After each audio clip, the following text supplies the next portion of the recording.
I think that what happened in Massachusetts is part of this larger problem that the Democratic Party has, which is that they have managed in the last 70 years to give away the mantle of populism and the mantle of working class rage to a party that doesn't represent working people. It is a hell of a job to be able to do that. I don't know how you manage to go from being a party that says you stand for working people, and on occasion have, though not as much as they should have, and not as much as is claimed to being a party that's more concerned about Wall Street bankers and more concerned about insurance companies and more concerned about making sure that the wealthy who fund your campaigns, just like they fund the other guys, stay happy. And that's unfortunately the way the public perceives the Democrats, and it's not far from the truth. The problem is the Republicans are no better in that regard, and oftentimes worse, but you have working people, and I don't know I haven't looked at the vote breakdowns in Massachusetts because there were like no exit polls, and I haven't seen the data as to who made up that vote. I think what's happening though is that, you know, the majority of white folks in every state, we have this impression that there are these blue states that are like really blue, right? And what we don't understand is when they are really blue, whatever we take that to mean, it's almost always because of people of color. Like, if you look at New York and California, they're blue, but only because of the votes of people of color.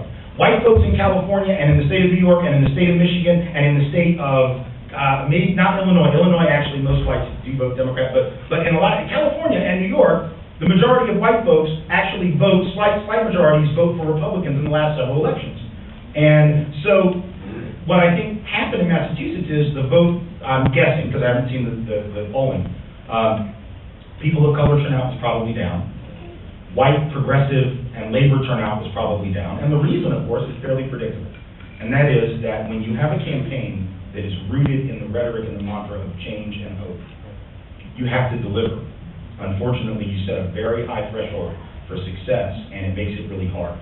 And so when you say we're going to be all about transformative politics in a year, and I realize things move very slow, and I'm upset at the president for other things, not necessarily the slowness, but actually some of the policies that I think are fundamentally anti-progressive that he did very quickly, right, that weren't progressive.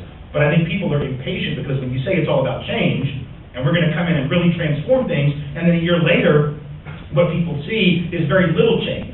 And almost nothing that's been done is progressive, and almost everything is about bipartisanship and reaching across the aisle to people who would just as soon kill you in a knife fight, right, than vote for anything that you support, who literally have their goal to destroy your presidency, right? I think that the people then are demoralized who make up the base of those folks who went out and voted in 08.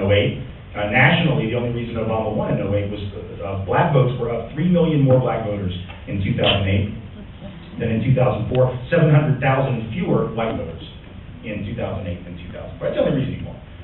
So let's just remember that so that we understand that really what we saw in 2008 wasn't a trend that was nationwide. It was people of color and a good core of white progressives who made possible, I suppose, his victory, but that doesn't mean that's going to be sustained through any other election.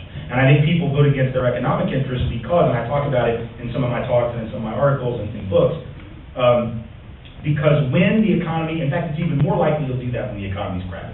When the economy is really bad and you're just getting your butt kicked in the workplace and your wages and your benefits are just lousy and you're insecure about your job, the idea at that moment is, let's cut the best deal for myself that I can, right? And so if, as a working person, I don't feel there's any power that I have to change that because I feel powerless, I feel hopeless, like the work situation is crappy. So my ability to organize on the basis of my class identity is really not very strong because I feel like my class identity is a source of disempowerment.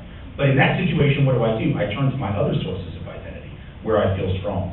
So I say, well, I may be getting my ass kicked on the shop floor, but I'm white, and I'm a male, and I'm an American, and I speak English, and I'm straight, right? And so I'm going to claim my identity in those areas that make me feel big and bad and strong, not the areas that make me feel like a loser. Because we're a culture that doesn't like losers, right? We're a country that likes winners. And so you're going to want to cleave to the identity that makes you feel like a winner. That's the problem with the left that we haven't realized when we organize. We can't, this idea that my Trot friend had, you know, that we could just tell people their rational class interests and they would do the right thing. That's never happened. Never. And that's why labor unions kept people of color out, because they knew that it would hurt them. They said, yeah, I know our wages will be crappy, our benefits will be crappier, but we won't have to work next to those Mexicans and those Chinese and those black people. Brilliant. Okay, great. You won't have to. And then when you go on strike, the boss is going to hire them to take your place. Nice move. Like, really, really brilliant. Right? It's okay, though. You know, so people always have a tendency to place their identities as members of dominant and powerful groups who feel empowered above the identities where they feel weak. And until we get our heads around that and figure out what that means for strategy, we're going to be in trouble. Thank you.